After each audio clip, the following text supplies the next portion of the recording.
গাজাবাসীর জন্য ত্রাণবাহী global Sumud ফ্লোটিলার নৌযানে Israeli হামলার প্রতিবাদে চাঁদপুরে বিক্ষোভ মিছিল ও প্রতিবাদ সমাবেশ অনুষ্ঠিত হয়েছে।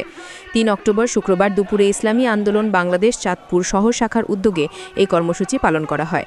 জুম্মার নামাজ শেষে শহরের বাইতুল আমিন জামে মসজিদের সামনে থেকে বিক্ষোভ মিছিলটি শহর প্রদক্ষিণ করে। সমাবেশে প্রধান অতিথির বক্তব্য রাখেন ইসলামী আন্দোলন বাংলাদেশ চাঁদপুর জেলা শাখার সভাপতি হাফেজ মাওলানা মোহাম্মদ মাকসুদুর রহমান।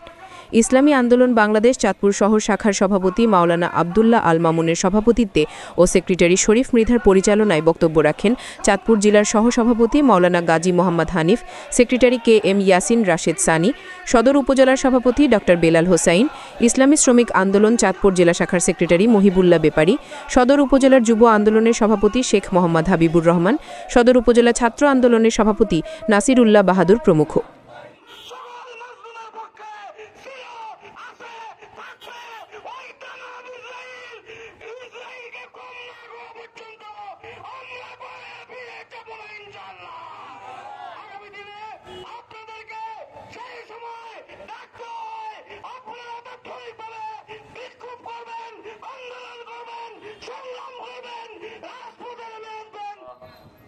দুনিয়ার মুসলমানদের ঐক্যবদ্ধ হওয়ার তৌফিক দেন।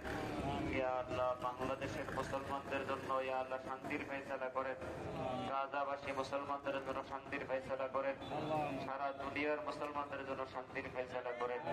রব্বানা আখরিজনা মিন হাযিহিল ক্বরিয়াতি যালিমি আহলিহা ওয়াজআল লানা মিন লাদুনকা ওয়ালিয়্যা ওয়াজআল লানা মিন লাদুনকা নাসীরা।